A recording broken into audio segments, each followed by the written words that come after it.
This podcast is brought to you by lilybadcock.com and the Confidence Academy, giving you the confidence to be who you truly are. This is the Confidence Academy podcast. My name is Lily Badcock and I am a transformational confidence coach, and I'm here with a message for you.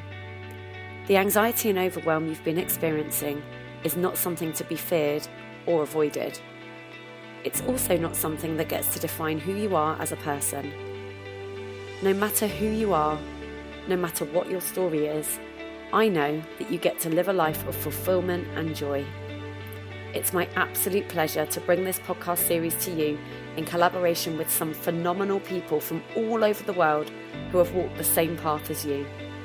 Together, we will share our stories, our challenges, and our triumphs, with the intention of helping you to see that it's possible for you too. Anxiety may be something you live with, but it doesn't get to define who you are or how you live your life. So stand by for some powerful conversations, deep realizations, and the occasional F-bomb. So get those headphones in if you're around sensitive ears, and stand by. This is going to be fun. My loves, welcome back to the show. And I just wanted to start with immense gratitude for each and every one of you who listens to these episodes each week, and for the messages that I get letting me know how each one has helped you to move forward in your own life. In a world where we're surrounded by content, I truly am so grateful that you've chosen to listen to this podcast today. So a big, massive hug to you for that. This episode is yet another banger. I sat down with Deborah Edwards, who shared how one of the most difficult times in her life put her straight on her path to purpose. I'm not going to give anything away, but I will say that if life has been throwing you shit recently, this episode is going to help you feel much, much better, I promise you. As always, I'd love to hear your comments and questions around this episode, so do please reach out to me using the links in the show notes, and don't forget to join me live every Thursday at 8 p.m. on Facebook, Instagram and YouTube. This week I'll be joined by Deborah, and as usual we'll be taking your questions, so use the links in the show notes to submit your questions and comments. Don't forget, you can also tag me and my guests into your posts over in the Confidence Academy Facebook group, and the link for that is also in the show notes. But for now, sit back, relax, snuggle under your favourite blanket and hug that mug of hot chocolate and enjoy the episode. Hi everybody, welcome back to the podcast. You are listening to Lily Badcock, and today I am joined by Deborah Edwards, who is all the way over in California. Deborah, welcome to the podcast. Thank you so much. It's really exciting to be here with you today. So exciting. And you call yourself a chief inspirer. So I'm going to let you kick off by letting everybody know what that is, and just tell the people who you are and what you do. Absolutely. I call myself that because really the essence in what I do, regardless of what that is, whether that's writing or coaching or consulting, my aim, my purpose is to inspire. So this is why I've given myself this title. Like I said, I'm an author, I'm a coach, I'm a consultant, and I really work on developing executives and helping people bring a better game, a bigger game. I find that most all of us are really the same, and we just get in our own way. And I really believe wholeheartedly that there isn't anything that you or I can't do or achieve or experience. It's just a matter of getting in the pursuit of that and having clarity about it. But that's a summary of me and what I'm up to. Love it. I love it. And I love that you've called yourself a chief inspirer. And we were just having that conversation, how we don't like to box ourselves in with our titles, and that sometimes it can feel like that. And I was having the same conversation earlier with another guest on the podcast as well. And so I really love that you've honed in on the fact, do you understand that's what you do? And this was something I realized as well for myself. And like with me, it was confidence, and it was realizing that, I just help people feel more confident in who they are. And it doesn't matter if I'm doing that in my role as a confidence coach, or if I'm teaching somebody to sing, or even realize that I could be doing that just walking down the road, because it's who I am and it's what I do. And I think that's the beauty of purpose, when you know your purpose. And that's not some kind of flim flam thing to just to say that sounds nice. Like, we all have a purpose here.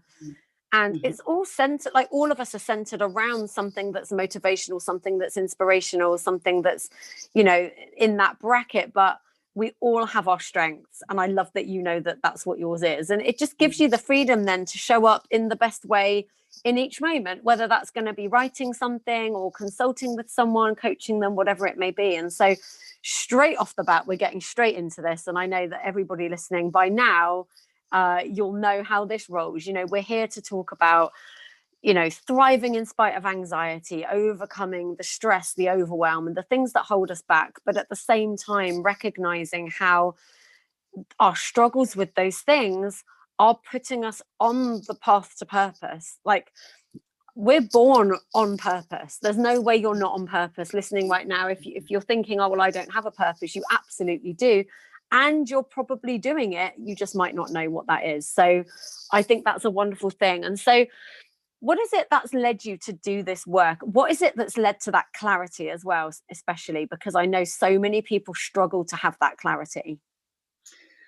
Oh gosh, uh, first of all, I as I'm listening to you, I resonate with you so much, and I feel a little bit emotional. So this is probably going to be a bit raw, but really coming to this place that I'm at right now, birthed out of what was probably the worst year of my life, and I refuse to come through that period of time without taking stock, if you will, and really taking the time to evaluate. You said those experiences actually, this may not be exactly how you said it, but put you on your path, right, to your Yeah. purpose. And this is the absolute truth. And it's a belief within me that I live and that I have fully experienced the truth of, and I'm witnessing this in my son as well. So it was evaluating, okay, all of these things happened in my life. Now, what is here for me? What am I going to do? And where do I take this? What's within me? What can I create in the sea of it all happening at the same time? So it was grabbing belief. It was really connecting deep within. It was not allowing the circumstances or the situations, as I like to call them, to define me or my life or my future, but to instead look at them for their value, both good and bad, and take what I wanted to take with me. Yeah. That's how I got on the path. And that process led me to, okay, I know what I want to do. I just don't quite know how to do it yet. And so I started putting that together. Perfect. I love that. And, I think it's really important to just sit with that for a minute and let people know that I've used this term before, but I really believe that we are forged through fire is something that I keep saying a lot, because the things that challenge us the most and the things that we feel are our undoing are the absolute making of us. And I know it's part of my mission here on earth to let more people know that when you're in that dark space, hang on, because you're going to be okay. You've been given everything you need to come through it. Yeah. It's not always going to feel easy. You're not always going to have the answers, but you can absolutely trust that you're going to come through. You're going to be a bigger, better person because of it. And it's going to be the making of you. 100%. And, and it is that. And because so many people lose hope, Yes. it's the thing that makes me the most sad. And I know when I took B school, which is something that gets talked about a lot at the moment because I'm interviewing a lot of fellow B schoolers. But, for those people who don't know, it's an online business school founded by Marie Forleo. And one of the very first things you have to do is get to the bottom of, like, what is it that you want to build your business around? And Marie teaches very much about not just setting up a business for the sake of having a business, but it's very much about getting to the heart of why you're doing that. Like, why do you have that business and what's it going to do for the world? It's not just about what's it going to do for you. And one of the questions was, what's the thing in the world that makes you the most sad? Like, what's the one thing that you would fix if you could fix it?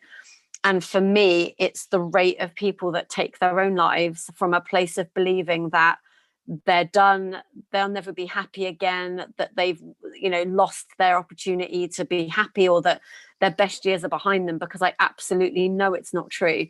And if this podcast can help even one person hang on just a bit longer just to see what unfolds, like, then I've done my job, you know. And I think, you know, it is that forging through fire. It's because that's how it feels, you know, in the moment.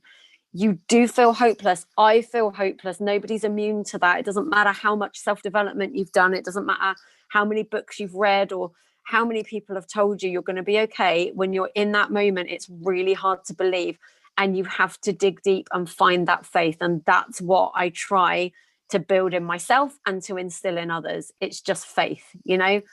Have the faith that your life means something. Have faith that if you're being tested, there's a purpose to that. And I kind of think two ways. I think I talk all the time about how our struggles shape us. And then on the other side, I'm like, I don't think the struggle was ever necessarily necessary. But I think we think it's necessary. And if we think it's necessary, then obviously that's going to be how the path unfolds. But what do you think about all of that? You know, I know that you've just shared that, you know, it was off the worst year of your life, or, you know, at certainly a time in your life where it felt that way. So what is it that you know now that you wish you'd known then? Because just in case, I say just in case, there's 100% going to be people listening to this who are maybe in the middle of their worst year right now, who have found this podcast because they are trying to grab out and find something that's going to help them. So what would you like those people to know?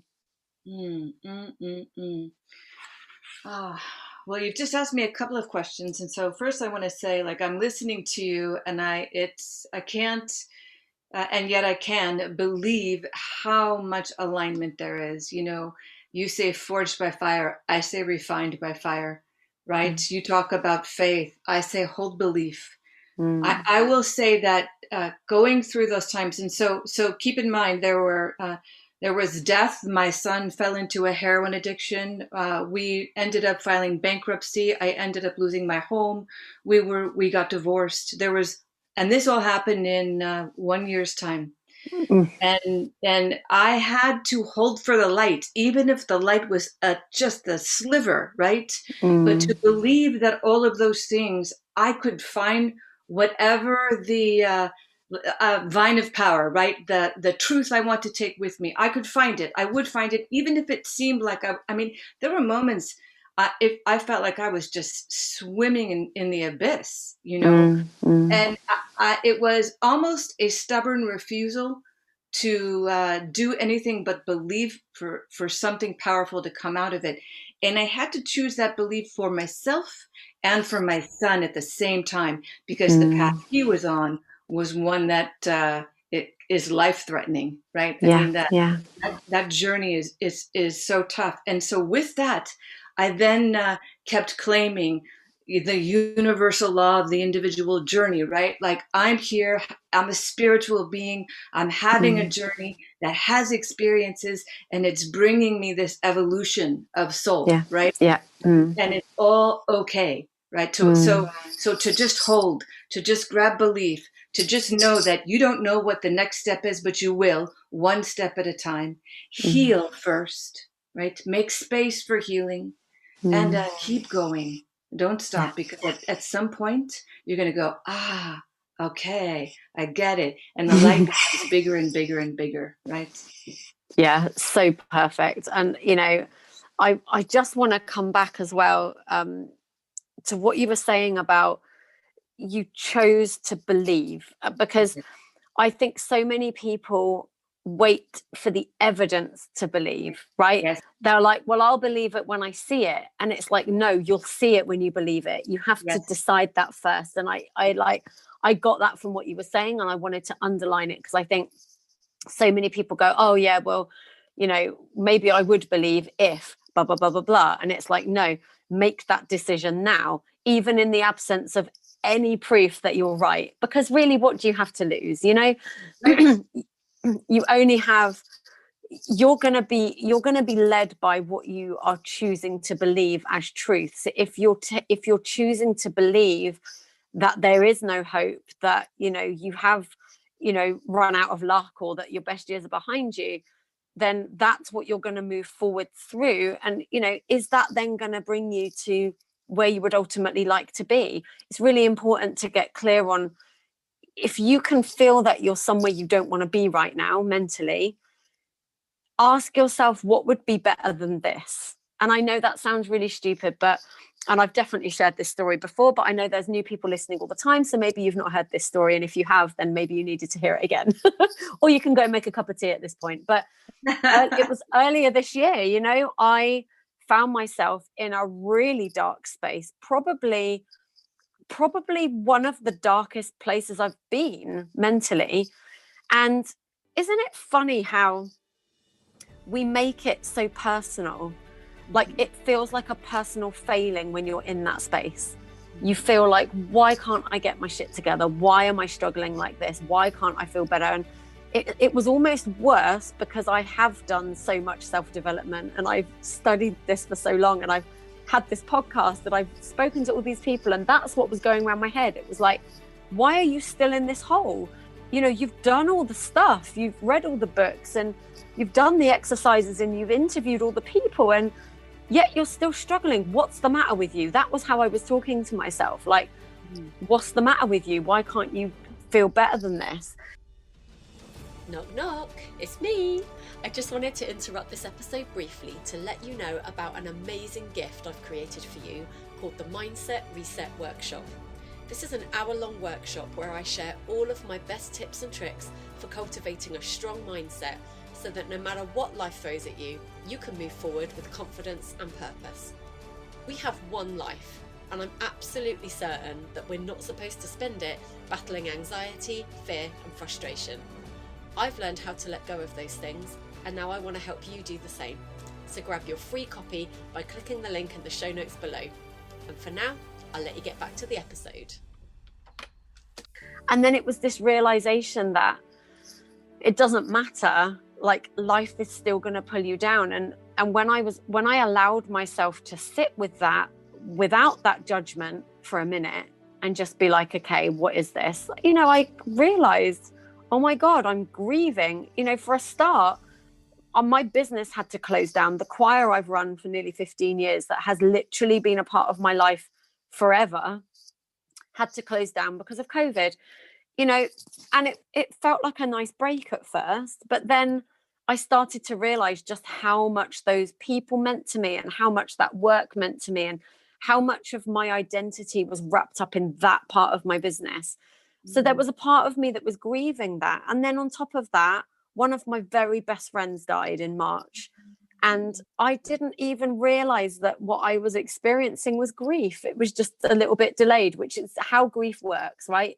It comes in waves. And one minute you'll feel like you've got your head above the water, and the next minute you'll be under the water and feel like you're drowning. And it was so interesting to me that I didn't get that straight away. I, even given everything that was going on and everything I'd been through personally. And then, aside from the fact that our eldest son is being assessed for autism right now, so there's those challenges, and, and all these things, I was like, and I still didn't give myself that space to go, of course you're struggling, And I think that's how so many people feel. That's where so many people find themselves. They're just stuck in that judgment of themselves because they think they should know better, or they think that they shouldn't be sad because they've got a good life, or whatever it is. And, what you were sharing there about just choosing to have that faith, or, choosing what's that next step now, that was the same place I got to. And I just remember it was at the worst point. I literally couldn't even sit in my lounge. I'd gone to bed, had to call my husband home from work. I was like, I can't even sit in the lounge with the kids. Like, I just can't even do that. I just couldn't stop crying. And while I was in that awful space, this little voice in my head was like, what would be better than this? And at the time I was like, well, it doesn't matter what would be better than this. This is what it is. So who gives a shit? Like, that's a stupid thing to say, is what I was telling myself, But something took hold, because even though I was consciously, on the surface going, well, that's a load of rubbish, part of my consciousness started to go, what would be better than this? And for a start, I realized I'd started telling myself that maybe I wasn't who I thought I was. I'd started to let myself think maybe, you don't have this purpose that you think you've got. Maybe you're not all that inspiring. Maybe you're not intuitive. Maybe you don't have any of the skills you think you have. Maybe you're just a really sick person. This is what I started to tell myself. Like, maybe everyone around you knows you're sick and nobody says anything because it's just like, let's just let her believe what she wants to believe.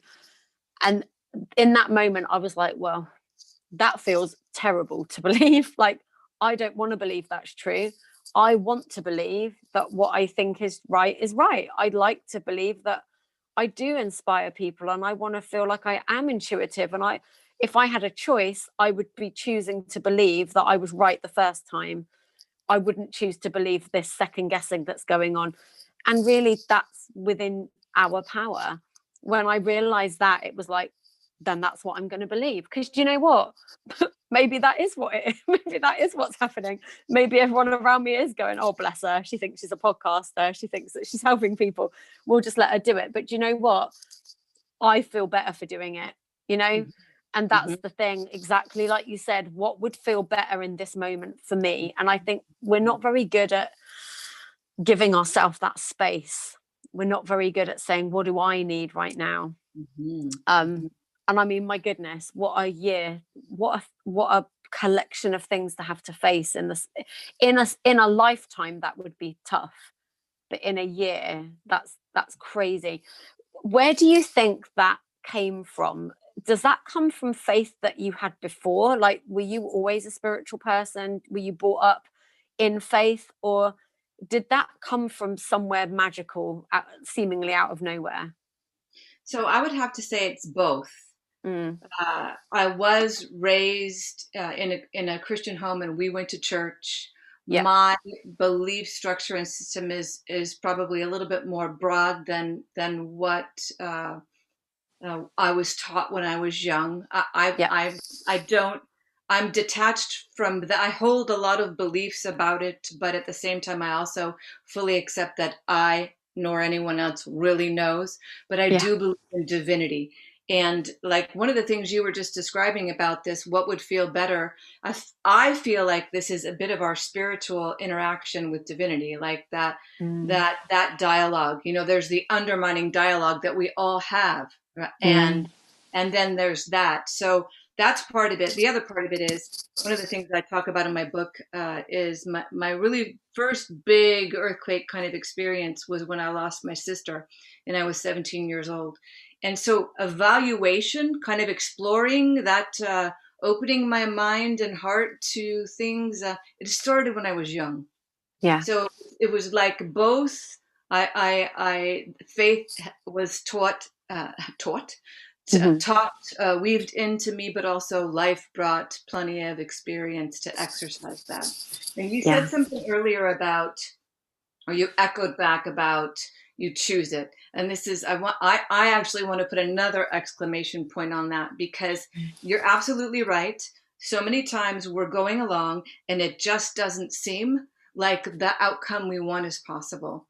And part of the choosing it is also in letting go to the when and the how, right? So as it relates to my overcoming or my son's overcoming, I had to choose and hold beliefs strongly with courage and confidence, without attachment to how it unfolds, to trust, right?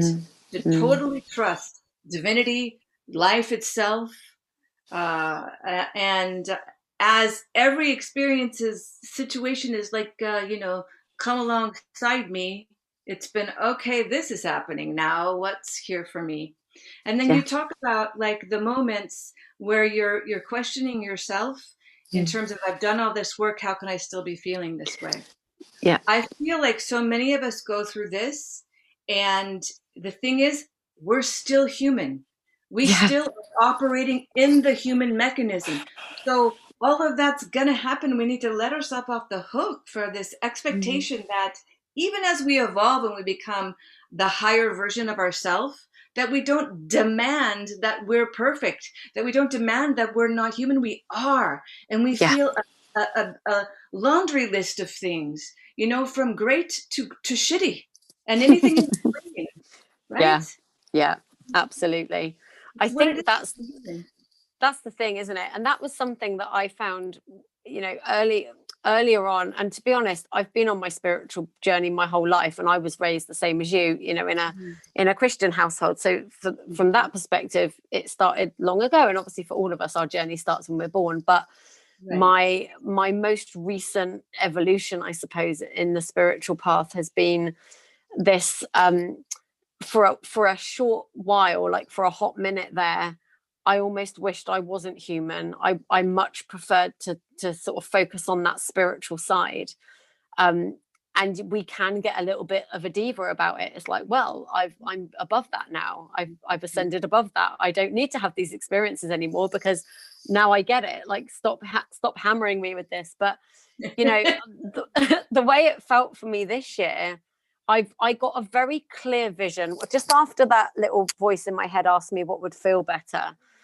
And even though I resisted it on the surface, the magic was happening in the background. And I think this is true testament to doing the work, right? Because all of the books I've read and all of the things I've done over the years out of curiosity were my safety net in that moment, because it kicked in as a subconscious thing. And that's the power of it, right? Yes, 100%. You know, we quite often look for the shift in our conscious mind, and that isn't where the shift happens. The shift happens deeper than that. And so after I asked myself that question, and while my kind of the front part of my brain was still fighting it, going, that's a crap thing to ask, I then got this very clear vision of me being lowered into a well with a rope around my waist. And the vision I got was, it was like a reminder. It was like, dude, the people you're here for are waking up to their purpose. What that looks like is how you're feeling. It looks like being a mess. It looks like anxiety. It looks like depression. It looks like being off path. It looks like stress and everything being out of alignment. And the vision I got was, I was being lowered into this well, lowered into the experience another time to remind me, this is how people are feeling when they find you, right? You've got to remember how they're feeling when they find you, because I think I was in danger of being like, I'm a high energy, like woohoo kind of person. And it was almost just that reminder that not everyone's going to resonate with that at the point they need you most. And to be honest, you know, I listen to my own podcasts or my own videos sometimes, and I piss myself off because I'm like, oh, she's so annoying. If I'm having a bad day, like Happy Lily is irritating as hell. And it was like, like, oh, you need to share this darkness, right? You need to go and like, don't be afraid of it, share it. And and everything I'm talking about, by the way, is not, I just don't feel like I'm some lucky person that's been tainted with a golden brush at all. I feel like this is everybody's, this is available to all of us. This is everyone's opportunity. We're all being given this. And I feel like, you know, the things that are challenging you the most, and especially if, like me, you're thinking, I shouldn't be back here, I've done the work, like, why am I here again? Well, it's very likely that it's so intrinsically linked to what you're supposed to do here on earth that it's a reminder for you. It's a reminder. Like, I think in my case, I had started to come away from doing this work because I'd started to convince myself that, it doesn't really matter if I do this or not. Nobody really cares. What kind of difference is it going to make? Well, a huge hell of a difference. Like, if you're living your life on earth, there's a huge reason for that. You know, we don't get to second guess that. No one's here by accident. I don't care how much of a mess you think your life is in. There is a purpose for your existence, and there's even a purpose for every bit of challenge you've had along the way. And when you start telling your story, whether that's in a written book, whether that's on a podcast, or whether you're just talking to a friend, the minute you share that with another human being, you are giving them the gift of solidarity and of knowing that they're not on their own, right? And this is how we lift each other up. So, and acceptance so and powerful, acknowledgement, right? It's all of those things, and it is how we lift each other up. And it's so important to remember. I love the insight that you took from that, and the depth that you went to about it, because it's really easy to think, okay, you know, my growth has taken me here, but sometimes there is a revisiting of a similar experience, and maybe it's a remembering. Maybe it's because we needed to be connected to it in the moment for somebody else. Yeah. Maybe it's that it's strengthening even that experience and that lesson for us. So to trust it all is incredibly important. And what you just said is absolutely spot on. Every life, every person, every journey is for a purpose. You're a forerunner for someone, somehow, Yeah. somewhere, right? Yeah. I Yeah. just think, if everyone just knew they could ask themselves that question of, like, even if you don't believe anything I just said, even if you're listening to this right now and going, what a crock of shit, like sometimes life is just crap, then fine. Like, that's your choice to believe that. But even if you're feeling that, if you could just spend a minute and go, but what if it was for a reason?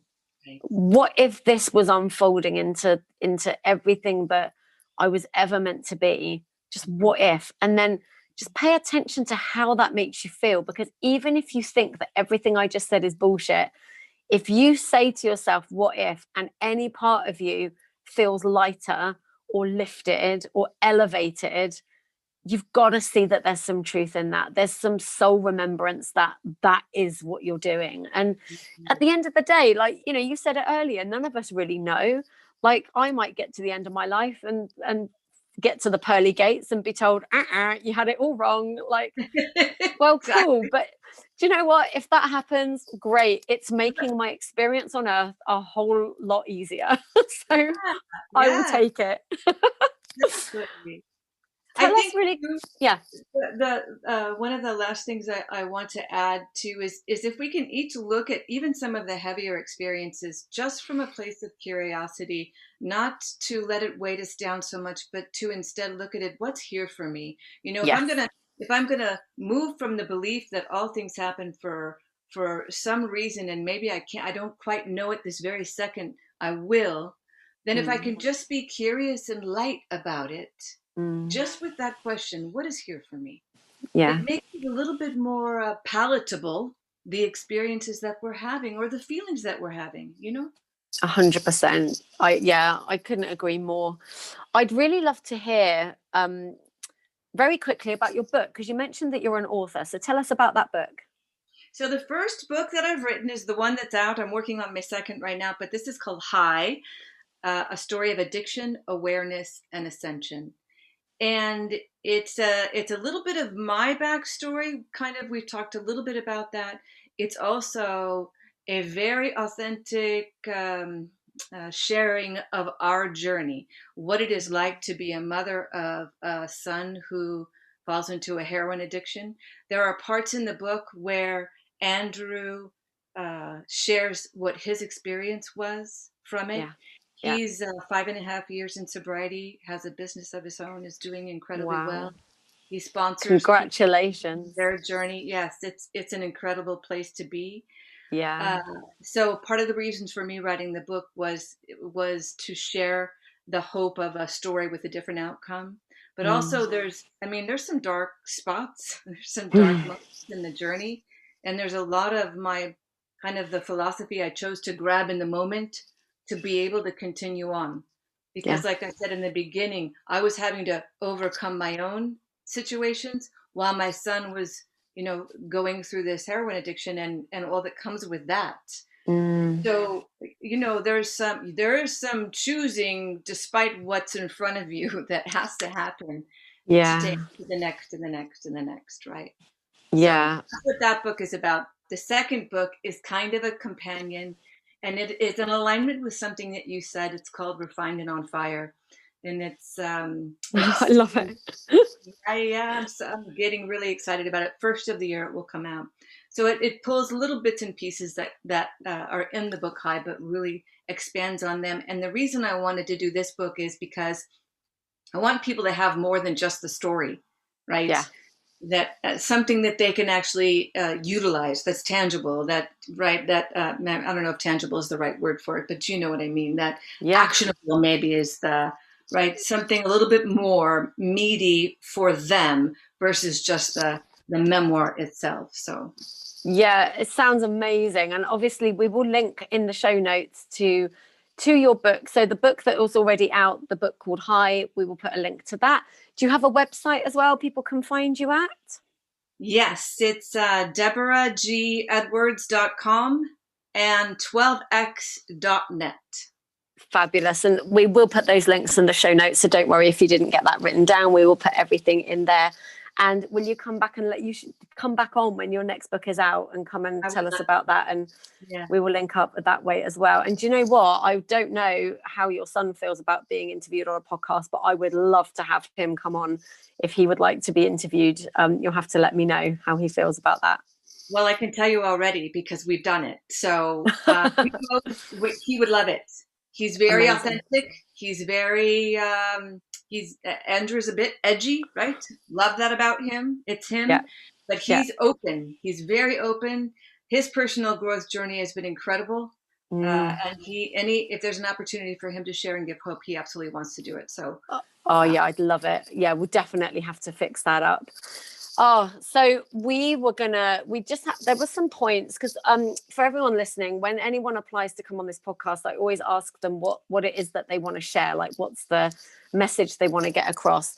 And there were 7 points that Deborah wrote down that I just want to finish with because I think these are so poignant. And so number 1 was you are enough. You have everything you need to create what you want. And that's a choice to believe that, right? Even if you can't believe that right now, why don't you choose to believe it and see what unfolds as a result of that? Yes. Number 2 was stop comparing. You're wired beautifully and uniquely just the way you are. That's brilliant. I think comparisonitis is something that we all fall into. And when we try to be anything other than what we are, we lose a bit of our magic. And then, the opportunities that were for us can't find us because we're not showing up the way that we're meant to be. So love that. Yeah. Number 3, your deep desires are meant to be realized. Each of you has something to bring to the world. Each of you are meant to make a difference in the lives of others in some way. I really hope this is landing to everybody listening. Like if you're listening to this and any part of your inner dialogue is going, oh yeah, but not you though. Yes, you. Every single one of you listening, 100% you. Number 4 was change the lens. If you change the way you view the situation, you better arm yourself with the value that is there for you. It's that perception piece. It comes back again and again on this podcast, but that's where your power lies. You can't always change a situation, but you can absolutely change how you're viewing it. And what you think that means for you. Yes. Number 5, apply MVP to your life, not just your business. So tell us quickly about MVP. So I see that in 2 ways. So most valuable person and minimum viable product, right? Like if I hold my value, then I hold myself in a different place. But then with that, so minimum viable product theory is I start with something, I throw it out there, I get feedback, and then I make modifications, right? So if I take that theory and I apply it to myself in my life, that allows me the flexibility in the room to make mistakes, right? To learn from the bumps and bruises, to be okay with it, right? I love that. And that's actually something I teach. I even used to teach that in singing as well. It's like there's beauty in the imperfections. Then moving on to step 6, it was step courageously, observe curiously, adjust and repeat. And number 7, hold belief no matter what, not as a way of burying your head in the sand, but as a way of aiding your forward motion. And I thought those points were so poignant that I just wanted to slip them in right at the end here. For everybody listening, I'm going to copy those and put those in the show notes as well, because I actually think they're beautiful affirmations that people could maybe print out, and you could just read that every day and just remind yourself of that truth. It's so powerful. Deborah, it's just been amazing to have you on. Your journey is, your story is so inspiring and amazing, and it's going to be so lovely to speak to your son as well at a later point. So you guys will have to check back in for that episode coming up. We'll let you know as soon as we can when that's going to be. What would you like to say as a parting message to the people listening? What would you like them to know? I guess the last thing I want to leave everybody with is you are so deserving of of love, and that begins with you. Love everything about who you are and how you are, because it's just perfect. And step forward in what it is that your heart wants to move toward, because it's that way for a reason, no matter what. No matter if Josephine or Jennifer already did this or that, that doesn't matter. You move from your heart space and never stop. Beautiful. I love that. Deborah, thank you so much for being here with us. Thank to you. everybody listening, you're so welcome. To everybody listening, thank you so much for being here again. As ever, the links that we've mentioned are going to be in the show notes, so I hope that you'll reach out. I hope that you'll check out Deborah's book and books. Obviously, there's another one coming out next year. Deborah, we'd love to have you back once your second book's out as well, and obviously we'd love to have your son on as well. To everyone listening, remember, confidence is yours as soon as you choose it. I'm going to be back again soon with another episode. Thank you so much for tuning in. Lots of love. Boom! That's another episode in the bag, and of course you know by now that I would love to know what you thought of this episode. So please reach out with your questions and comments using the links in the show notes below.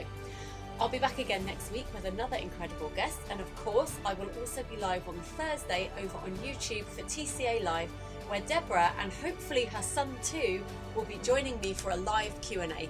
So get your questions in and join us if you can. And if you love the podcast and would like more support as you step into that life you've been dreaming of, then why not join me in the Confidence Academy podcast Facebook group? What a mouthful. The link is in the show notes along with everything else that we mentioned in the episode. In the meantime, have a wonderful week, whatever you're doing, and please, please look after yourselves. Massive love.